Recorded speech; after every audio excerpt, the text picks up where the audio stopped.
Buenas a todos, me llamo Alfredo Bautista y en este vídeo vamos a ver cómo estructuro mis proyectos en Flutter utilizando patrones o siguiendo Clean Architecture. Antes de comenzar el vídeo, os recomiendo que le echéis un vistazo a este artículo de Medium que os dejaré en la descripción, donde explico pues, un poco la introducción a Clean Architecture y cómo la implemento en Flutter. Así que os recomiendo que le echéis un vistacillo y ya vamos con el vídeo. Para empezar, tenemos un proyecto en Flutter que nos viene ya con esta estructuración de carpetas, únicamente ejecutando el comando flutter create, y donde vemos que todos nuestros ficheros estarán contenidos en lib, todos los ficheros, para que nuestra aplicación funcione.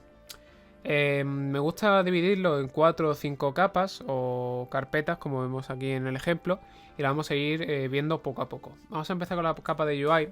La capa de UI y la carpeta de UI vamos a tener todos los archivos o componentes, clases, etcétera, que representen la información de nuestra aplicación en este caso, nuestra aplicación de Flutter, ya sea en un dispositivo mobile o, como ya sabéis, también web e incluso escritorio. Personalmente me gusta primero crear dos grandes carpetas, que son la de Page y la de Widgets. Dentro de Page pues tendremos una carpeta por cada pantalla de nuestra aplicación. Por ejemplo, aquí tenemos la página Home. Dentro de Home tendremos nuestro fichero de la página, que es el que contendrá todos los widgets hijos de esa pantalla. Y también tendremos dentro de esta carpeta de pantalla, tendremos una carpeta widget donde estarán alojados los widgets que sean específicos de esta pantalla. Como ya sabéis, una de las filosofías del equipo de Flutter y del framework en general es la reutilización de componentes.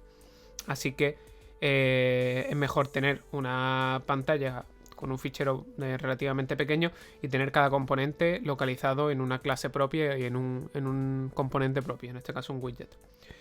Luego también tendremos en el mismo nivel la carpeta widgets, que serán widgets comunes a toda nuestra aplicación. Por ejemplo, el tema de tener el mismo botón en varias partes de nuestra aplicación sin tener que copiar y pegar el código o tener que mantener varios códigos, sino tener un componente que se use en toda la aplicación, un botón, un text input, un dialog, lo que sea, iría dentro de nuestra carpeta widget. Y por último, a nivel de la carpeta, de las dos anteriores carpetas, tenemos o podríamos tener cualquier otro componente o clase que su función sea específica de la parte de UI. En este caso tenemos un router, que es simplemente una clase que se encarga de dar las rutas a las pantallas y tener pues su mapeo entre el string que define nuestra ruta y la pantalla que debe construir. Entonces recapitulemos, en estas capas únicamente tendremos componentes que sean de la parte de interfaz gráfica y siempre será código de Flutter. En las demás otras carpetas nunca incluiremos ningún código que sea del framework de Flutter. Podemos seguir con la capa de domain, que es la que tenemos aquí a continuación. La capa de domain va a ser una capa donde va a encapsular todos los componentes, clases, ficheros que correspondan con nuestra lógica de negocio de nuestra aplicación. ¿Qué quiere decir esto? Aquí, dentro de esta carpeta domain, estarán todos los componentes necesarios para que nuestra aplicación, tal y como nosotros hemos diseñado en la parte lógica, funcione correctamente. Por ejemplo, si uno de los requisitos de nuestra aplicación es que tenga un login, pues en esta parte de domain nosotros definiremos las reglas que hacen falta para ese login. Pues que tenga un usuario y contraseña, que ese login pueda, por ejemplo, producir varios estados de error, etc. Entonces, comencemos con los blocks, con la carpeta de blocks. A mí personalmente me gusta utilizar el patrón block en mis aplicaciones de Flutter para el manejo de estado. También en el artículo que os he dejado en la descripción tenéis un enlace a cuando se presentó el patrón block, que fue la Dart Conference 2018. Y si le podéis, le echáis un vistazo, que la verdad que está muy bien y os va a ayudar a entender el porqué de este patrón. Y simplemente pues lo utilizo en mis aplicaciones. Aquí tenemos varios blocks, en este caso uno de ejemplo que es auth y otro que es pet, donde pues simplemente tendremos nuestros blocks agrupados por su función, en este caso autenticar, donde tendremos nuestro block, nuestra clase de evento y nuestra clase de estado, simplemente así.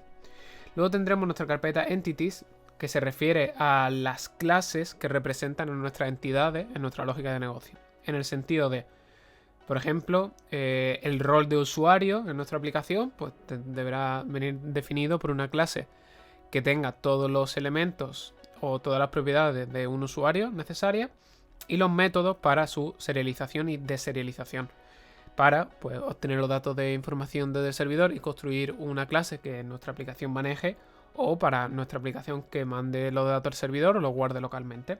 Aquí tendremos todas esas clases con sus métodos propios para interactuar con la clase. Después tendremos los repositorios y servicios, que simplemente serán clases, en este caso interfaces, ahora lo veremos a continuación, que definen el comportamiento de nuestra aplicación con el exterior. En el caso de los repositorios, el acceso a datos exteriores a nuestra aplicación y la creación de objetos que nuestra aplicación sí pueda utilizar. Y por último, los servicios que únicamente interactuarán con el exterior sin necesidad de una conversión de datos como clases o objetos a nuestra aplicación. Aquí en nuestra capa de dominio únicamente definiremos lo que son las interfaces de nuestros repositorios y servicios. ¿Qué es una interfaz? Una interfaz es un contrato o es una forma de definir una serie de requisitos a otras clases que deben implementarlo. En nuestro caso, login. En nuestra lógica de negocio tenemos pensado que nuestra aplicación tenga un login y haga login y haga logout. En el login necesitamos un username y como segundo parámetro una contraseña. Entonces nosotros a nivel del negocio únicamente definimos esto y luego en nuestra capa de data pues ya veremos cómo se implementa en un servicio específico, como puede ser Firebase o utilizar un servidor de autentificación con HTTP, etc. Únicamente en nuestra capa de dominio solo definiremos esas interfaces. Y también tenemos dentro de nuestro servicio igual, también lo que vamos a definir son interfaces que luego en nuestra capa de data las asumiremos, las implementaremos y haremos una concreción de alguna de estas clases.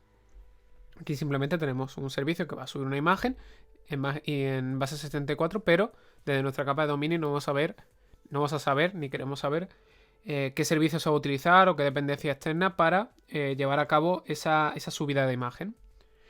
Vamos también ahora con la parte de data, que enlaza muy bien con la parte que estábamos comentando ahora, donde vamos a tener otra carpeta que es nuestros repositorios y nuestros service.